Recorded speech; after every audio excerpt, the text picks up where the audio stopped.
Coba presenternya hari ini.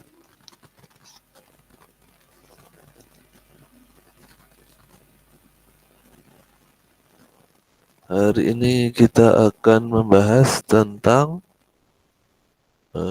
zakat ya, zakat sebagai instrumen kebijakan fiskal ya.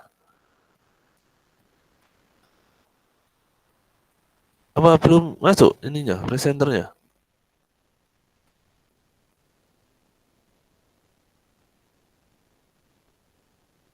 Sudah Bapak sepertinya.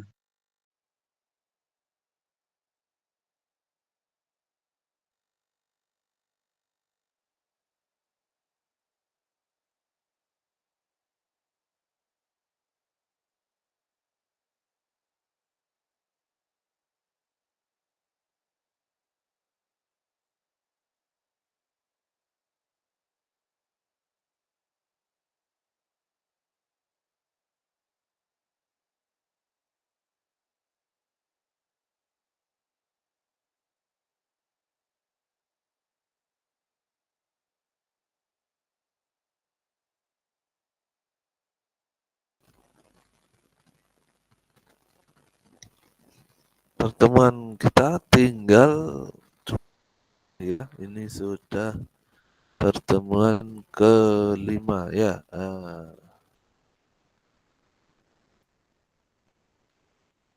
Sebelum UTS ya.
Ya, jadi sebagai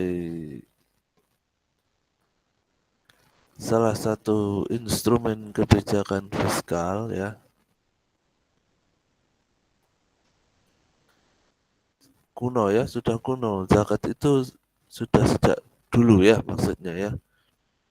Tapi ya sampai kapanpun tetap relevan kan gitu ya.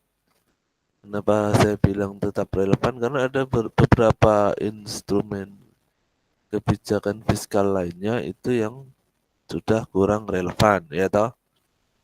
Misalkan namanya ghanimah kan gitu ya. Ghanimah kan harta rampasan perang. Nah kalau nggak ada perang apa yang mau dirampas kan gitu ya. Jizyah juga kan, jizyah itu kalau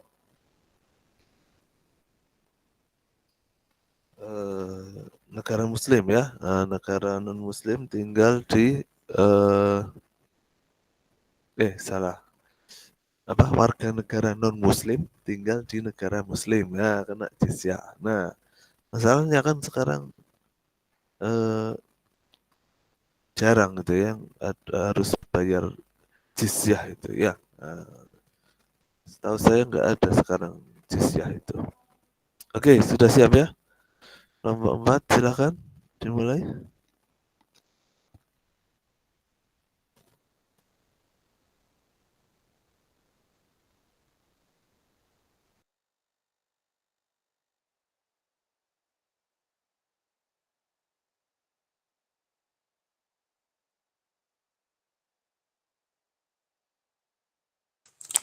Assalamualaikum warahmatullahi wabarakatuh.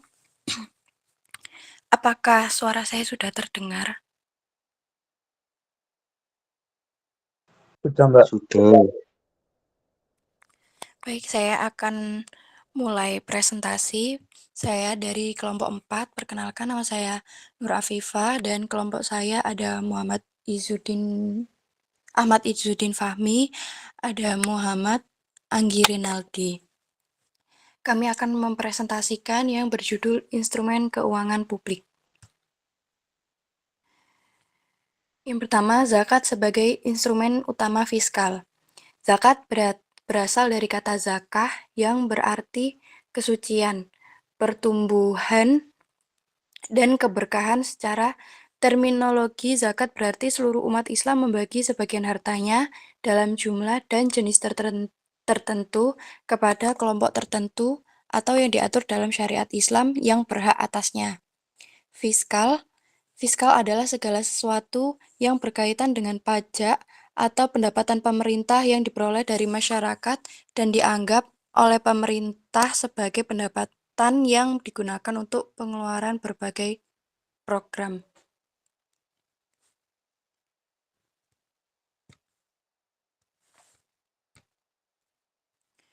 Yang selanjutnya ada fungsi zakat dalam ekonomi atau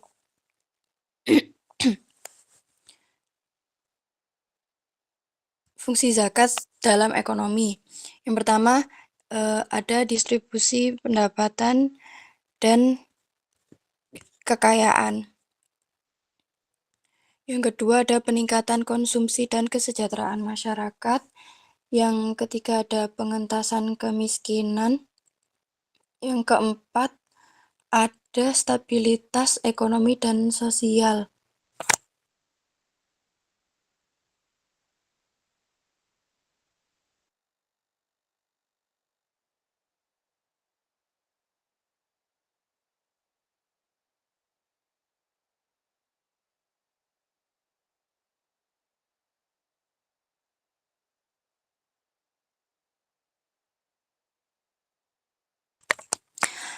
Yang distribusi pendapatan kekayaan, salah satu tujuan utama zakat adalah untuk mengurangi ekonomi dan mencegah kekayaan terkonsentrasi di tangan segelintir orang. Zakat membantu mendistribusikan pendapatan kepada kelompok rentan seperti mereka yang membutuhkan, masyarakat miskin, dan mereka yang berada dalam situasi sulit. Yang kedua, peningkatan konsumsi dan kesejahteraan masyarakat. Dana zakat yang disalurkan kepada kelompok penerima atau mustahik meningkatkan daya beli, meningkatkan konsumsi, sehingga mendorong pertumbuhan ekonomi. Yang ketiga, pengentasan kemiskinan. Zakat adalah alat yang efektif untuk mengentaskan kemiskinan dalam jangka panjang. Zakat yang dikelola dengan baik dapat membantu kelompok miskin keluar dari lingkaran kemiskinan. Yang keempat, stabilitas ekonomi dan sosial. Zakat membantu mengurangi kesenjangan sosial dan mengurangi kecemburuan serta ketergantungan sosial antara kaya dan miskin. Kesetaraan masyarakat mencapai stabilitas sosial yang lebih baik.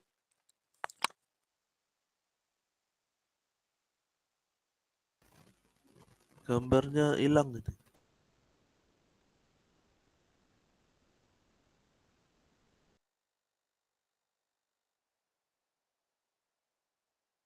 Sebentar Pak, koneksinya terputus.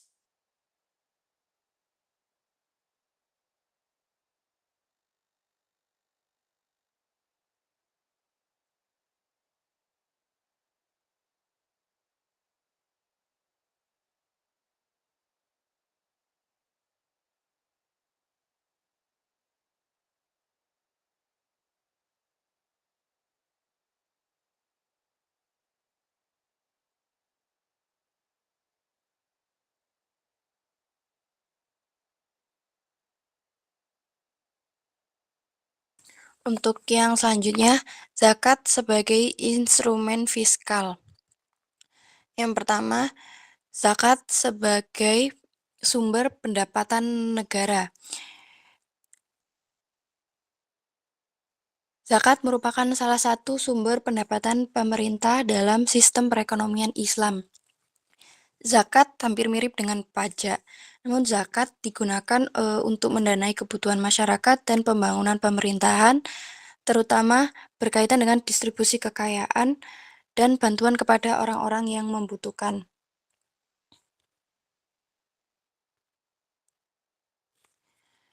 Lalu yang kedua, alokasi zakat. Dalam sistem ekonomi Islam, dana zakat yang terkumpul dialokasikan kepada kelompok penerima tertentu yang disebut asnaf. Alokasi ini sangat mirip dengan kebijakan belanja pemerintah di mana dana yang diterima dari zakat digunakan untuk membiayai kebutuhan masyarakat, baik kesejahteraan sosial, pembangunan infrastruktur, pendidikan maupun kesehatan.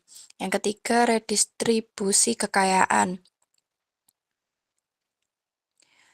Salah satu prinsip utama dalam kebijakan ini adalah redistribusi kekayaan untuk mengurangi kesenjangan sosial. Zakat berfungsi sebagai alat untuk mendistribusikan kembali kekayaan dari muzaki kepada kelompok yang berhak, yaitu mustahiq. Yang keempat, pengendalian inflasi dan pertumbuhan ekonomi. Dalam kondisi perekonomian yang tidak menentu, dana zakat yang dikelola dengan baik dapat membantu pemerintahan menjaga stabilitas harga, meningkatkan konsumsi nasional, dan mempertahankan pertumbuhan ekonomi. Yang terakhir, pembiayaan sektor publik. Dalam sistem pajak, zakat dapat menjadi sumber pendanaan baik sektor publik, termasuk program sosial dan infrastruktur. Dana zakat yang terkumpul dapat digunakan untuk membangun sekolah, rumah sakit, dan proyek yang memberikan manfaat jangka panjang bagi masyarakat.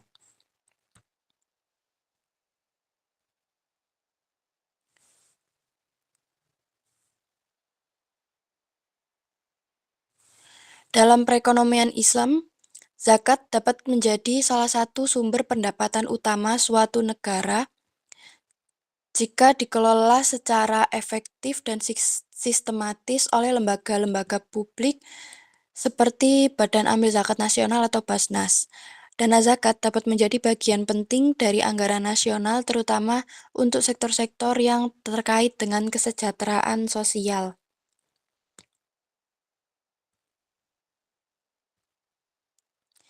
Zakat berpotensi menjadi kebijakan fiskal karena memenuhi syarat untuk menjadi kebijakan fiskal. Hal ini terlihat dari fungsinya, yaitu sebagai alat redistribusi pendapatan dan kekayaan, sebagai penstabil perekonomian, dan sebagai alat pembangunan dan pemberdayaan masyarakat miskin.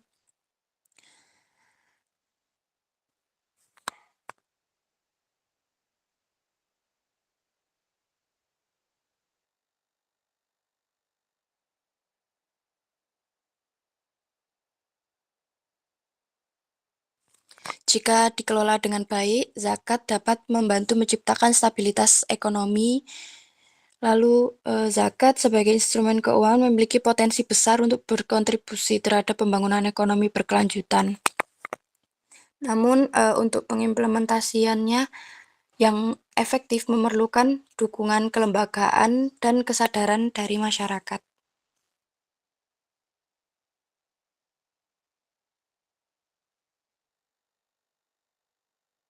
Selanjutnya akan dilanjutkan oleh teman saya.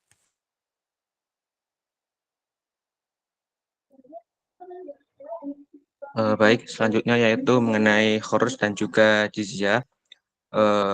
Pertama-tama definisi khorus merupakan pajak tanah yang dikenakan kepada pemilik tanah di wilayah kekuasaan Islam. Pajak ini berbeda dengan zakat dikarenakan pada pemilik tanah yang bukan muslim. Dalam praktiknya, khorus bertujuan untuk mengontrol penggunaan tanah secara adil dan juga produktif.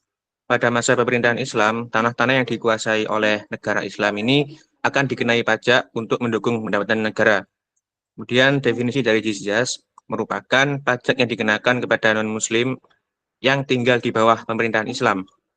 Pajak ini harus dibayar sebagai imbalan atas perlindungan keamanan yang diberikan oleh negara Islam kepada mereka, yaitu orang-orang yang non-Muslim, serta hak untuk menjalankan agama mereka tanpa adanya gangguan. Jizyah ini tidak dikenakan kepada perempuan, anak-anak, orang tua, atau mereka yang tidak mampu membayar. Next.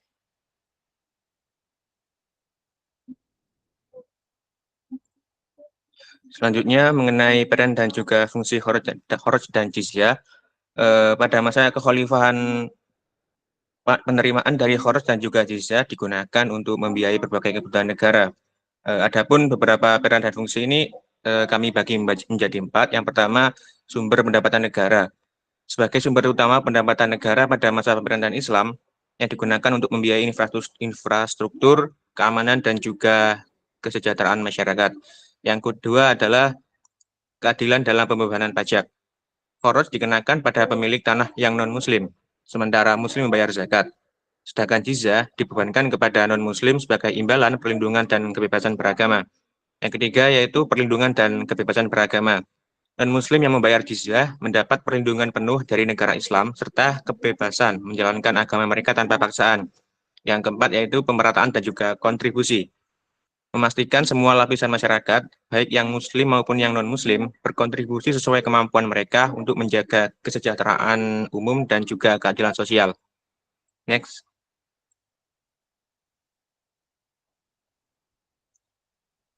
Penerapan kharaj dan juga jizyah. Pada masa kekhalifahan, penerimaan dari kharaj dan juga jizyah ini digunakan untuk membiayai berbagai kebutuhan negara, termasuk pembangunan infrastruktur, keamanan, dan juga kesejahteraan sosial. Kharaj ini dipungut dari pemilik tanah non-Muslim yang diambil alih oleh negara Islam, sementara jizyah menjadi sumber pendapatan dari masyarakat non-Muslim yang hidup damai di bawah kekuasaan Islam. Next. Selanjutnya ada pengaruh zakat pada konsumsi agregat dan pasar kerja. Yang pertama, pengaruh zakat pada konsumsi agregat terbagi menjadi 3. Yang pertama, retribusi pendapatan zakat. Zakat bertindak sebagai instrumen retribusi pendapatan dari yang mampu atau muzaki ke yang membutuhkan mustahik penerima dengan aliran dana dari kelompok berpenghasilan tinggi ke kelompok berpenghasilan rendah. Konsumsi agregat cenderung meningkat karena margin propensity to konsumen cenderung mengkonsumsi kelompok miskin biasanya lebih tinggi. Yang kedua, meningkatkan permintaan barang dan jasa. Ketika mustahik menerima zakat, mereka akan membelanjakannya untuk kebutuhan pokok seperti makanan, pakaian, dan perumahan. Ini dapat meningkatkan permintaan barang dan jasa di pasar, yang secara keseluruhan meningkatkan konsumsi agregat. Yang ketiga, ada efek multiplier. Peningkatan konsumsi dari penerima zakat dapat menciptakan efek multiplier dalam perekonomian. Ketika mustahik membelanjakan uangnya, produsen barang dan jasa juga mendapatkan keuntungan yang pada gilirannya dapat meningkatkan pendapatan dan konsumsi lebih lanjut dalam masyarakat. Selanjutnya, pengaruh zakat pada pasar kerja. Di sini saya merangkum menjadi 3. Yang pertama ada penciptaan lapangan kerja. Zakat yang dikelola dengan baik dapat digunakan untuk program pemberdayaan ekonomi seperti pelatihan kerja dan modal usaha. Dapat membantu menciptakan lapangan kerja baru dan mengurangi tingkat pengangguran. Yang kedua ada pengembangan keterampilan. Yang berupa lembaga zakat juga terlibat dalam program pemberdayaan ekonomi seperti pelatihan keterampilan bagi penerima zakat dan tidak hanya meningkatkan keterampilan individu, tetapi juga meningkatkan kualitas tenaga kerja di pasar. Yang ketiga ada stabilitas sosial dan ekonomi. Untuk membantu mengurangi tingkat kemiskinan, zakat dapat menciptakan stabilitas sosial yang lebih baik.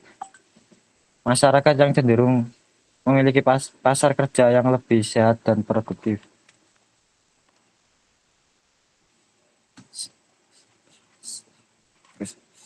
Sekian presentasi dari kelompok kami. Saya kembalikan ke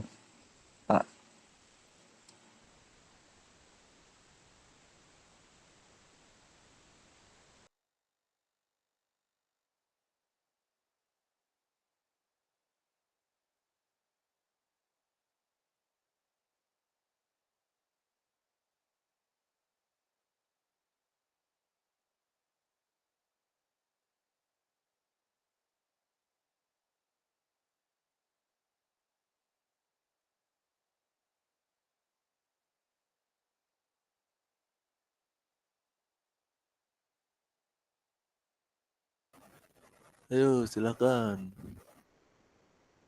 Yang mau nanya.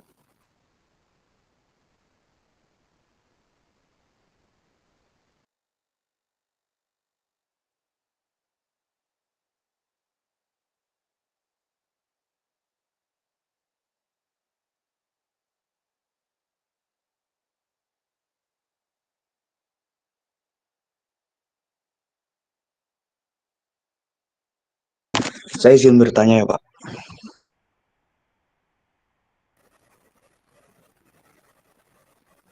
Ya, ini tolong ditanggapi ininya siapa? Presenter. Oke, Iya, silakan. oke, terima kasih atas kesempatannya dari kelompok 4. Saya tertarik dengan pernyataan yang sudah disampaikan oleh kelompok 4 tadi mengenai fungsi zakat yang dapat mengentaskan kemiskinan yang ada di Indonesia. Pertanyaan besar yang saya akan tanyakan kepada kelompok 4, seberapa besar sih potensi zakat yang ada di Indonesia sampai-sampai apa namanya, zakat ini dapat mengentaskan kemiskinan yang ada di Indonesia. Padahal menurut Badan BPS tahun 2023 itu sebesar kurang dari 10% dari total penduduk Indonesia itu masih hidup di bawah angka kemiskinan gitu. Nah, kenapa sampai zakat ini bisa potensinya itu seberapa besar begitu? Dan apakah potensi ataupun apa namanya, hasil dari zakat sampai saat ini nih sudah dapat dikatakan berhasil dalam mendistribusikannya kepada masyarakat yang membutuhkan. Itu. Terima kasih. Baik, saya akan ngekip jawabannya. Saya akan ngekip pertanyaannya dulu ya. Untuk yang selanjutnya Oke, Pak. mungkin ada yang bertanya.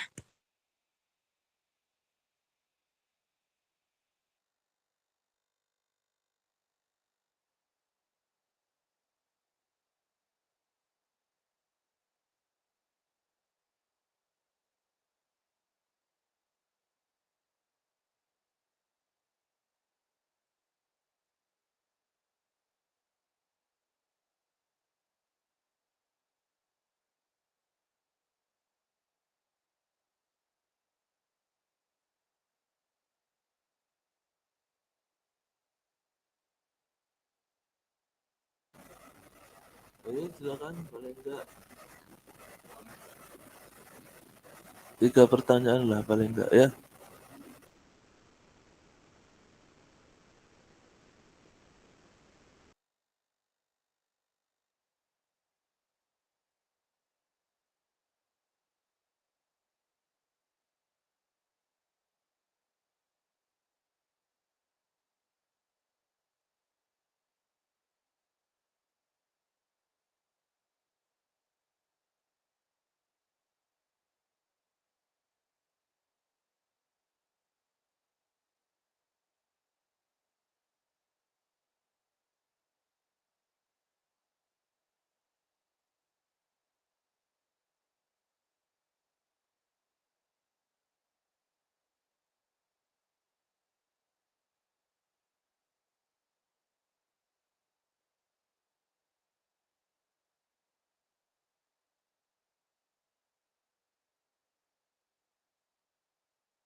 Ya, saya tambahkan sedikit ya. Apa, untuk yang zakat sebagai penyumbang konsumsi agregat sama tenaga kerja tadi ya, itu sebetulnya materinya minggu depan itu ya. Sudah diambil duluan. Ya, tapi singkat tadi ya. Nanti besok rinciannya kelompok yang minggu depan. Ya, paling enggak 2 lagi lah yang tanya ya. Ayo.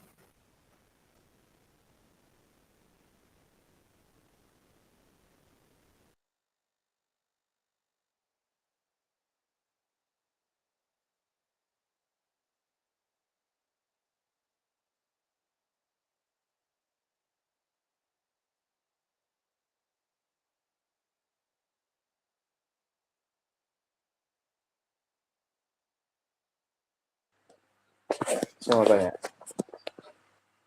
Halo. Iya.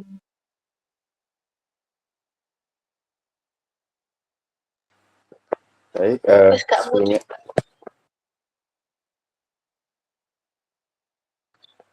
sebelumnya pertanyaan saya adalah apa dampak dari penerapan jizyah dan kharaj terhadap kesatuan umat Islam terutama dalam konteks kepentingan umum yang dijunjung hingga saat ini. Terima kasih.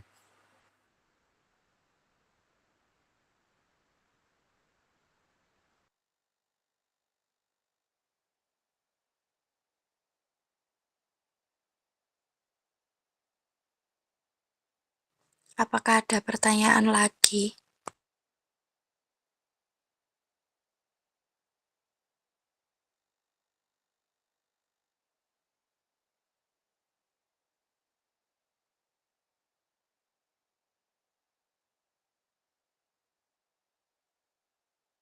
Izin bertanya.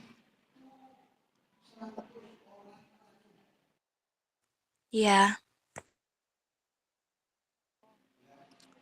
Bagaimana peran instrumen keuangan publik seperti pajak dalam mendorong pembangunan ekonomi yang berkelanjutan di negara-negara berkembang? Terima kasih.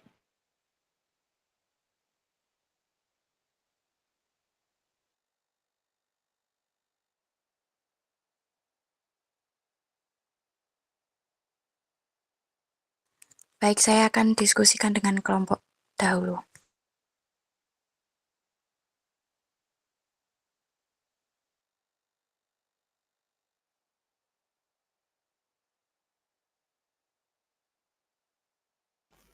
Oke, ya, saya ada beberapa yang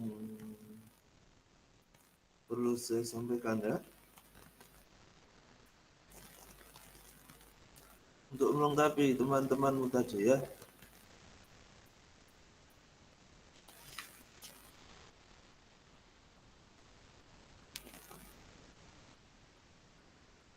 Nah, jadi si zakat ini ya, zakat ini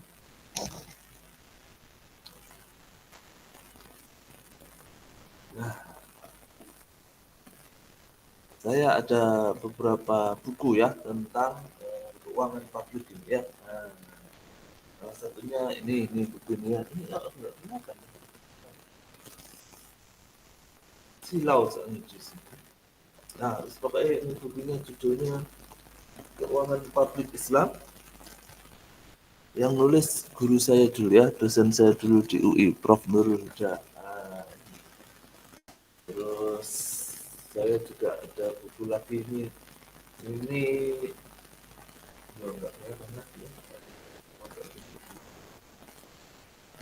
modernisasi zakat. Nah, ini hasil riset ya, hasil risetnya senior kalian ya, mahasiswa berapa? Sudah pada lulus sekarang ya. Nah, itu ya. Nah, jadi menurut punya Prof. Nurul Huda ini ya, si zakat ini, kemarin kan saya suruh beli buku ya, jadi beli buku apa enggak kalian ya?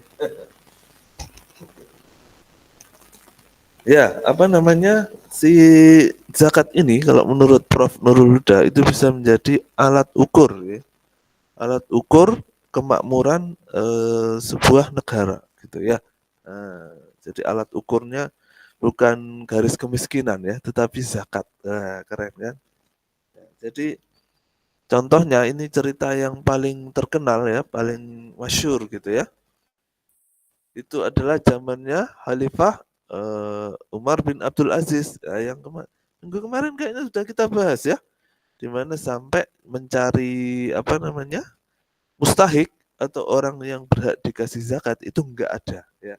Nah, berarti negaranya itu sudah makmur ya. Nah, itu yang pertama. Yang kedua adalah bahwa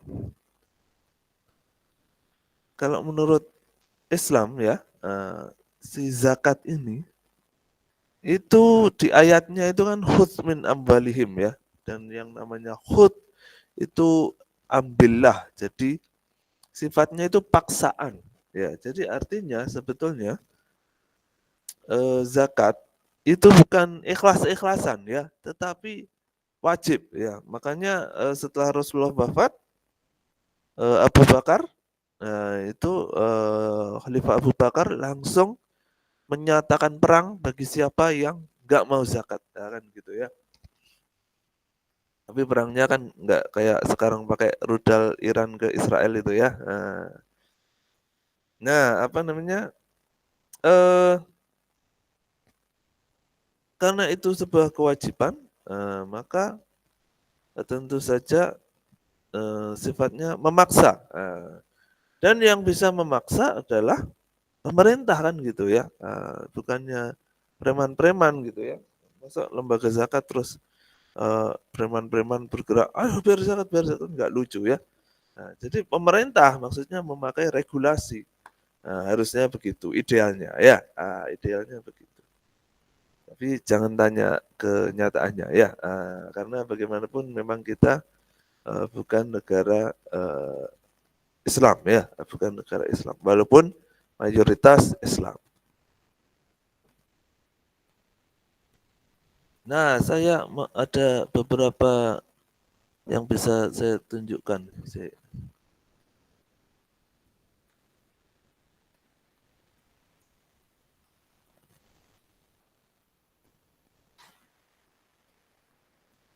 Nah, jadi minggu kemarin kan sudah, kemarin lagi ya, sudah pernah kita bahas ya bahwasannya si zakat ini potensinya itu besar sekali ya, besar sekali, dan bahkan bisa jadi nanti dia akan menjadi instrumen utama ya, kalau dimaksimalkan kan begitu ya. Apalagi sekarang itu mayoritas negara itu pendapatan utamanya itu pajak, kan begitu ya. Nah, sementara kan dulu juga sudah pernah saya sampaikan ya, ada beberapa golongan ulama itu yang mendasarkan pada sebuah hadis yang mengharamkan pajak, kan begitu ya. Nah, pertanyaannya apakah mungkin sebuah negara itu bisa hidup nggak pakai pajak, kan begitu ya. Nah, jawabannya ada di YouTube saya ya. Ini coba ini bisa nggak ya tak putar ya? Moga-moga aja bisa diputar di sini ya.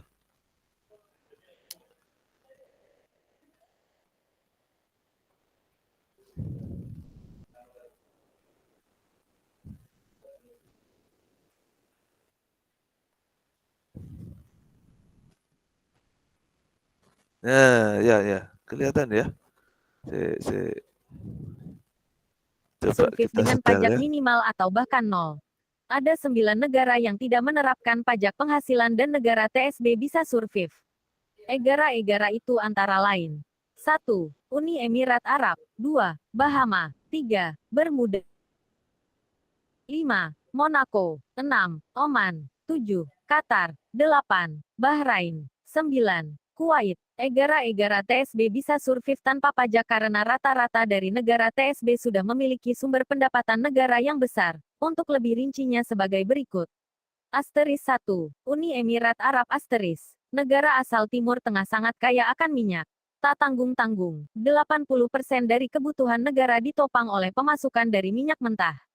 Sedangkan, pajak cukai dan alkohol menjadi penopang selanjutnya. Negara ini memang sangat memberikan aturan keras terhadap alkohol dan rokok. Oleh karena itu, harga kedua barang tersebut bisa berkali-kali lipat lebih mahal dibandingkan di Indonesia.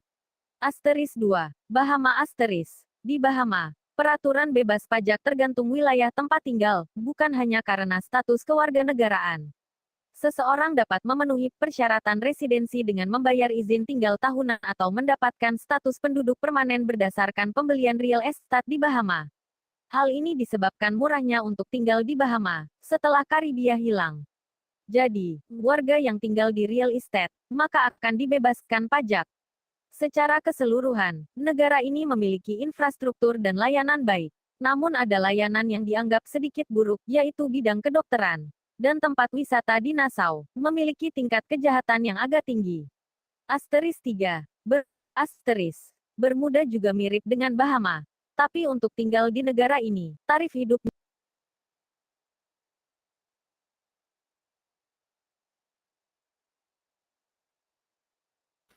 Ya, itu apa namanya, sekilas saja ya, sekilas, nanti bisa kalian lihat sendiri ya, apa namanya, sudah tak share ke Ferdi ya, linknya ya. Termasuk nanti ini apa, rekaman meeting kita juga mau saya upload nanti ya, biar bisa dilihat adik-adik kelasmu nanti ya, kan gitu. Jadi mungkin kan begitu ya, jawabannya ternyata mungkin loh ya, sebuah negara itu bisa hidup nggak pakai pajak ya, walaupun mungkin nggak 100% zero tax gitu ya, ada beberapa pajak yang masih ada gitu ya. Tetapi sumber pendapatan negara itu nggak harus pajak, kan begitu ya. Artinya kalau kalian mau ikut golongan yang sekelompok ulama yang tidak memperbolehkan pajak, itu bisa gitu ya, bisa. Nah makanya kemudian ada yang ini, oh kalau gitu zakat itu instrumen sumber pendapatan yang besar juga, kan begitu ya. Cuman kalau di Indonesia, terutama ya di Indonesia, itu kan belum maksimal ya, jadi potensinya besar tetapi belum maksimal ya, karena mayoritas masyarakat yang tahu baru hanya zakat fitrah yang beras itu ya, padahal kan zakat itu banyak sekali macamnya ya, termasuk zakat mal ya kan. Kalau di buku saya yang satunya itu yang modernisasi itu ada ya.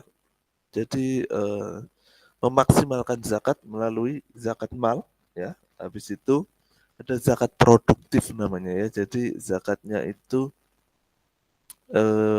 tetap ke 8 asnaf ya, tetapi sifatnya produktif, artinya tidak dihabiskan untuk hal-hal yang konsumtif gitu ya, sehingga tujuannya adalah bagaimana membuat mustahi atau yang berhak dapat zakat itu kelak akhirnya akan menjadi muzaki, kan begitu ya, cita-citanya begitu.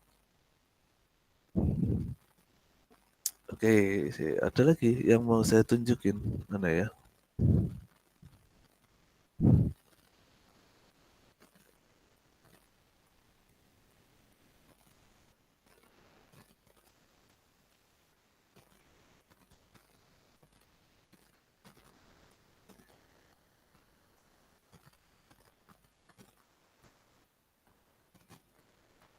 Ya, jadi begini ya.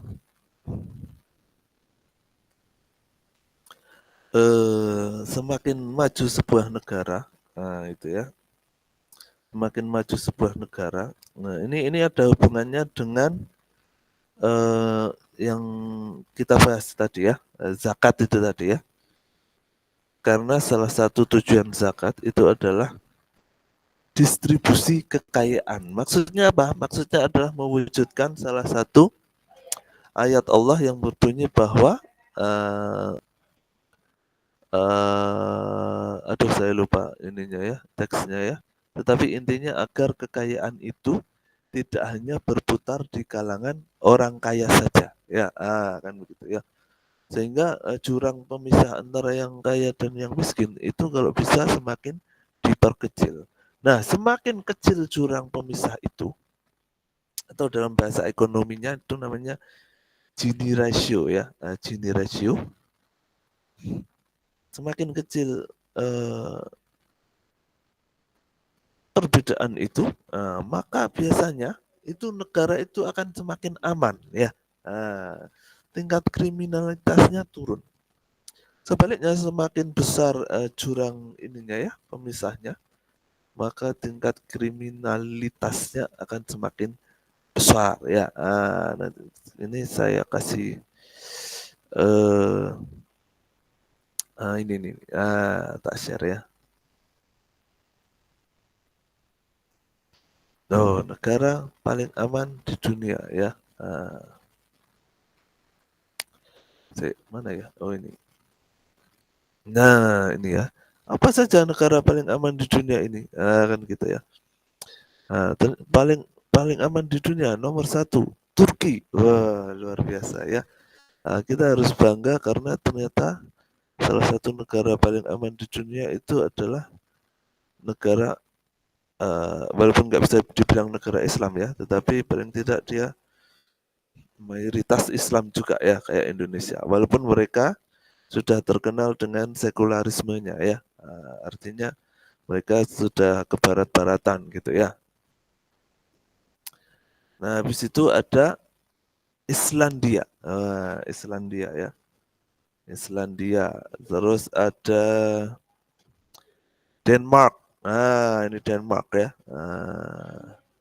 Salah satu negara paling aman di dunia ya. Habis itu Austria. Ya, terus Swiss. Nah, Swiss.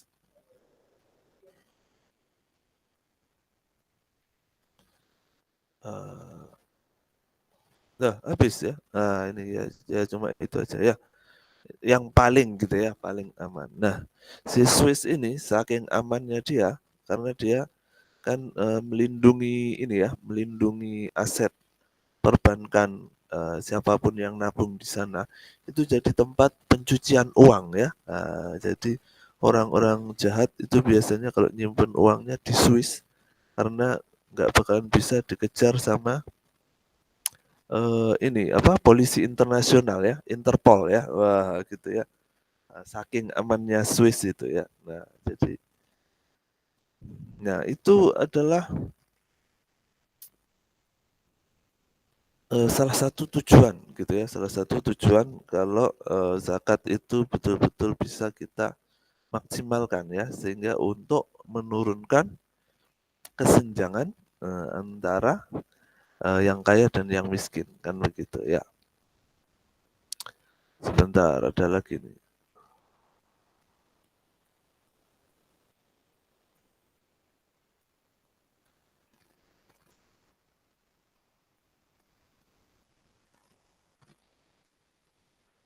Jadi nanti akan kita bahas selain dari zakat, nah itu ada namanya wakaf kan begitu ya.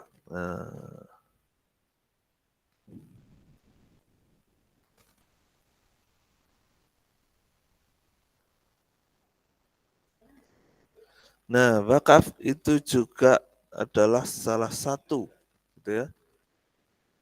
Salah satu sumber penghasilan terbesar untuk negara kan begitu ya. Nah, seperti ya kan sudah pernah saya sedikit singgung ya di beberapa pertemuan yang lalu bahwa dengan instrumen wakaf ini pemerintah itu sangat terbantu ya. Nah, misalkan di Indonesia berapa banyak rumah sakit, universitas, panti asuhan itu yang didirikan oleh lembaga keagamaan, misalkan Muhammadiyah dan Nahdlatul Ulama gitu ya. Nah itu kan bisa sangat menghemat pengeluaran negara ya.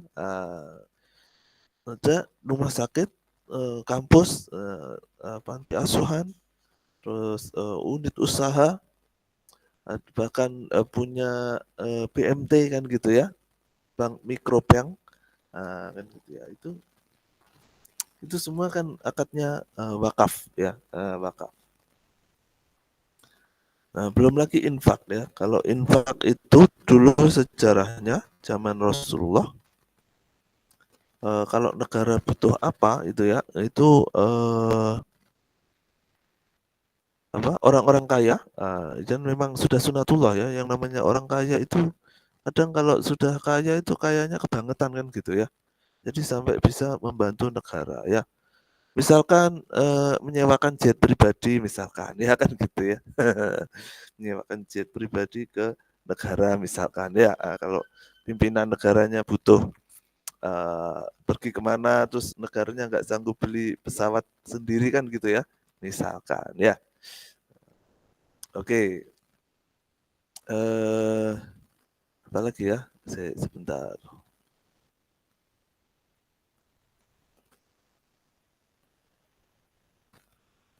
Nah, jadi tadi juga dibahas oleh temanmu bahwa itu nanti bisa berkaitan dengan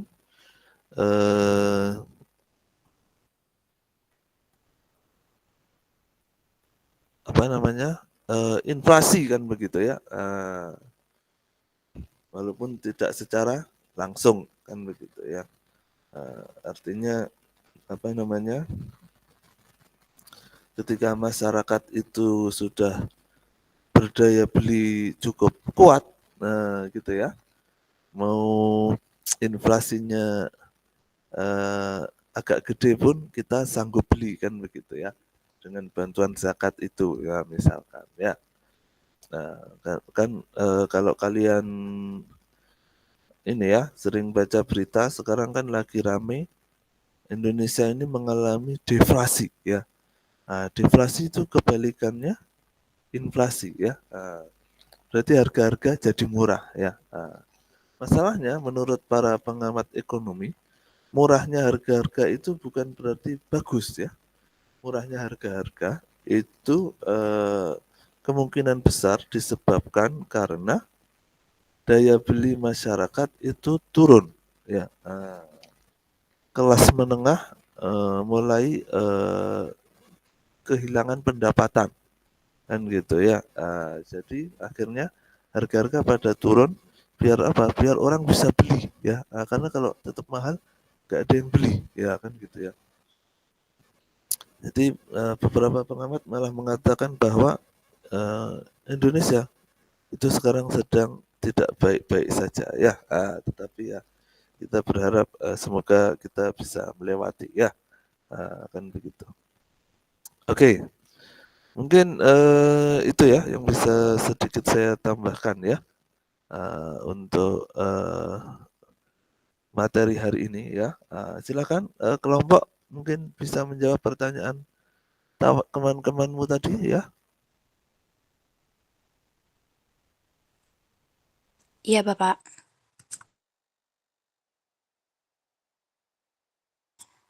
Jadi saya akan menjawab pertanyaan dari Gigi.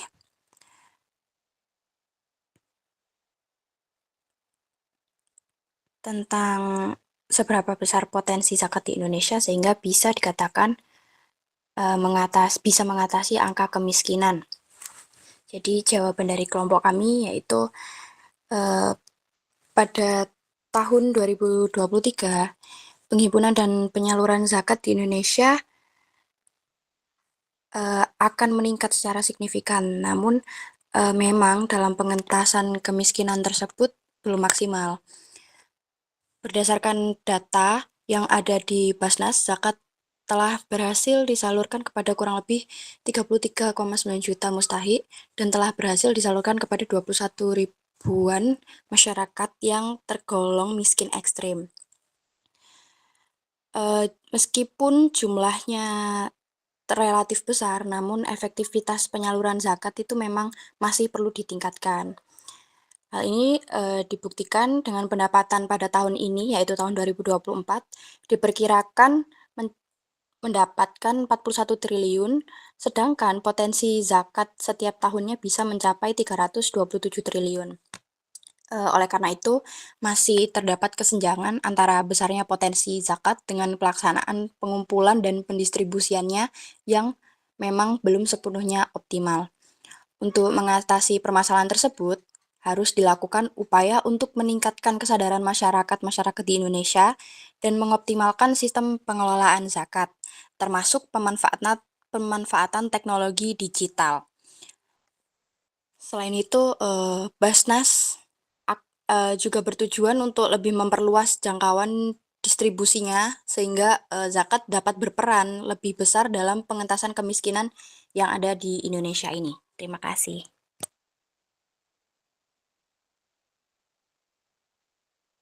Apakah Ya, sudah dijawab Mas Gigi?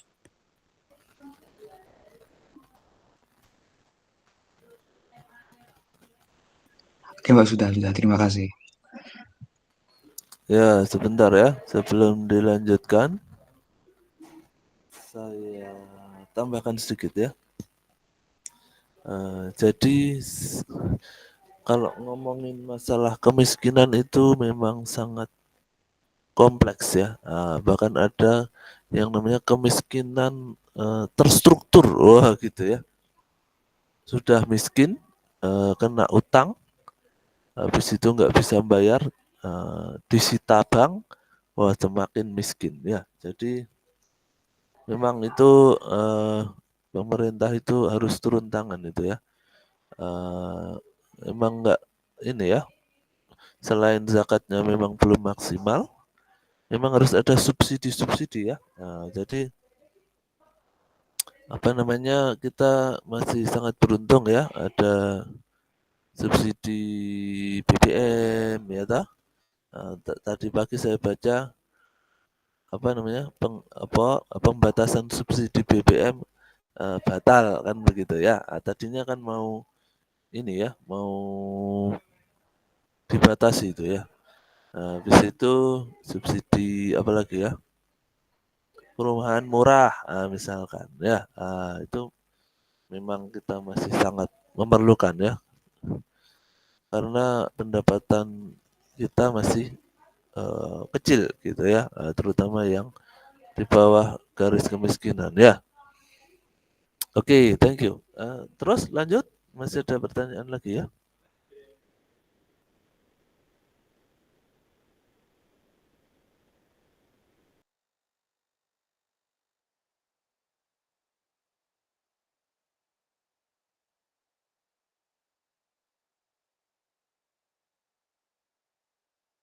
Baik, saya akan menjawab pertanyaan dari Mas Wahyu yang mengenai dampak penerapan jizyah dan kharaj. Jadi, penerapan jizyah dan kharaj ini di masa lalu punya dampak besar dalam menyatukan umat Islam, terutama dalam menjaga kepentingan bersama hingga saat ini. Jizyah ini merupakan pajak ini menciptakan rasa tanggung jawab bersama antar umat, meskipun berbeda agama. Ini membantu menjaga kedamaian dan juga kerukunan dalam masyarakat yang beragam, di mana setiap komunitas bisa ikut berkontribusi untuk kepentingan umum. Sedangkan untuk kharaj ini berdampak dengan membantu menciptakan kesejahteraan ekonomi dan juga memperkuat stabilitas sosial. Melalui kharaj ini, umat Islam bisa mengelola sumber daya bersama dan juga menciptakan keadilan sosial. Secara keseluruhan, jizyah dan juga kharaj ini dapat membantu membangun masyarakat yang adil dan juga inklusif, di mana semua orang, baik muslim maupun yang non-muslim, ikut berperan dalam kemajuan bersama. Prinsip ini juga tetap relevan hingga saat ini dengan menekankan pentingnya kesejahteraan dan juga keadilan untuk semua. Apakah sudah menjawab?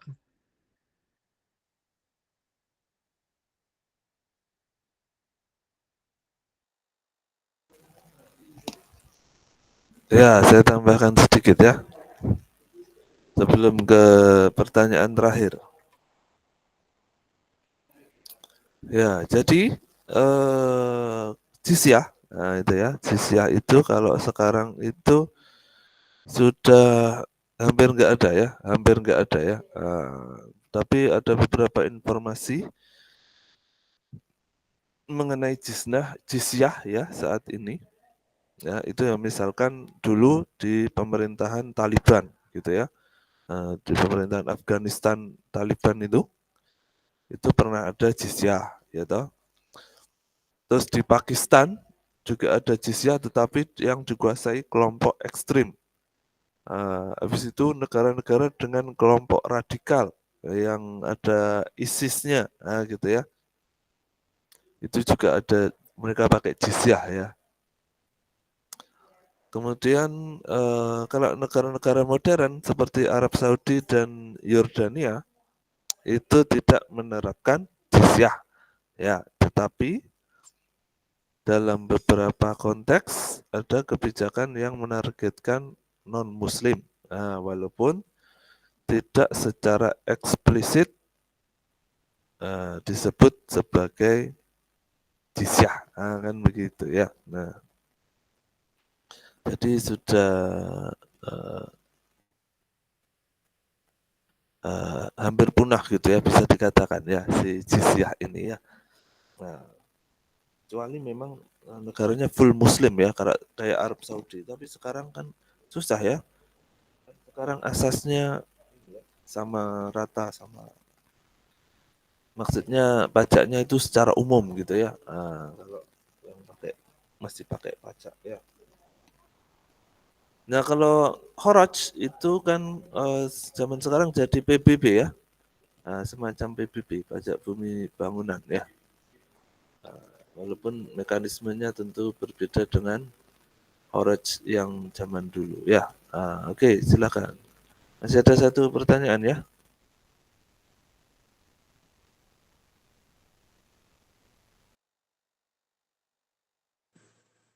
Baik, melanjutkan izin menjawab pertanyaan dari Mas Alfi, bagaimana peran instrumen keuangan publik dalam mendorong perkembangan ekonomi di negara berkembang. Instrumen keuangan publik ini membantu mobilisasi pendapatan negara melalui pajak dan penerimaan lainnya yang digunakan untuk membiayai proyek-proyek pembangunan seperti infrastruktur, pendidikan, dan kesehatan. Yang kedua, melalui pengeluaran publik dan penerbitan obligasi pemerintah. Instrumen keuangan publik mungkin negara membiayai pembangunan infrastruktur yang diperlukan untuk meningkatkan daya saing dan produktivitas. Selain itu, instrumen keuangan publik juga digunakan untuk menjaga stabilitas makroekonomi, seperti mengelola inflasi, defisit anggaran, dan utang pemerintah. Melalui kebijakan fiskal yang tepat, pemerintah dapat menjaga lingkungan ekonomi yang kondusif bagi investasi dan pertumbuhan. Di sisi lain, instrumen ini berperan dalam mengurangi ketimpangan sosial dan kemiskinan melalui program-program retribusi, seperti bantuan sosial, subsidi pangan, dan jaminan kesehatan yang meningkat daya beli masyarakat miskin dan mendukung kesejahteraan mereka. Bagaimana, Mas Alfi? Baik, terima kasih atas jawabannya.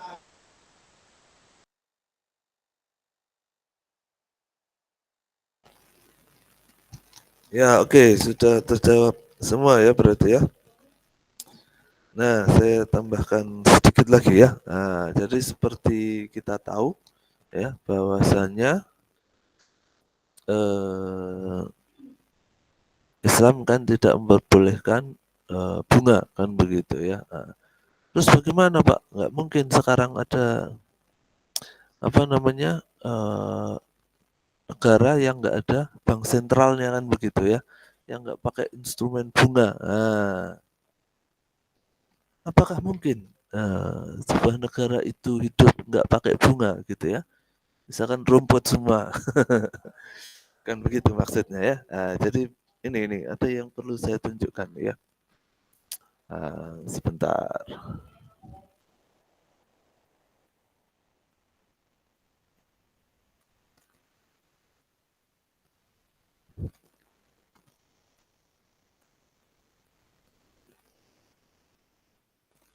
Jadi ya, jadi di beberapa negara maju itu walaupun mereka tidak mengatakan bahwa apa namanya, masih loading ini, saya muter-muter.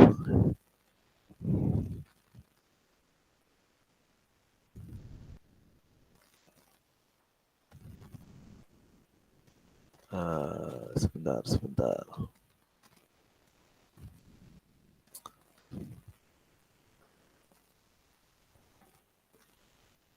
Walaupun mereka itu bukan negara Muslim gitu ya, tetapi mereka sebetulnya sadar gitu ya, bahwa si bunga ini berbahaya, gitu ya. Suku bunga ini berbahaya ya. Jadi akhirnya ada beberapa negara tertentu itu yang memotong suku bunganya ya, kan begitu ya, memotong suku bunganya ya. Ya ini tak share ya. Nah itu ya. Jadi bahkan sampai negatif ya. Padahal mereka bukan negara Islam gitu ya, yang punya paham bahwa suku bunga itu haram kan begitu ya. Tetapi mereka menerapkan suku bunga minus, malah enggak cuma 0, minus ya. Misalkan negara apa saja, nah itu ada Denmark, ada Jepang, ya toh, ada Swedia, sama Swiss itu ya. Nah gitu ya. Jadi orang-orang pintar itu sudah paham bahwa bunga itu enggak bagus ya sebetulnya ya buat perekonomian ya. Perekonomian yang ribawi itu sangat tidak stabil ya. Nah itu nanti kapan-kapan kita diskusikan lagi ya. Oke, terima kasih ya untuk hari ini buat para presenter ya yang bertanya dan juga PC.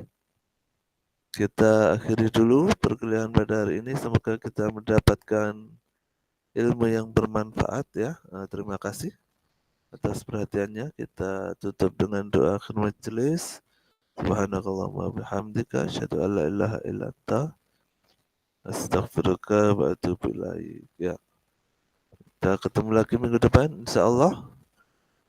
Saya akhiri ya. Wassalamualaikum warahmatullahi wabarakatuh.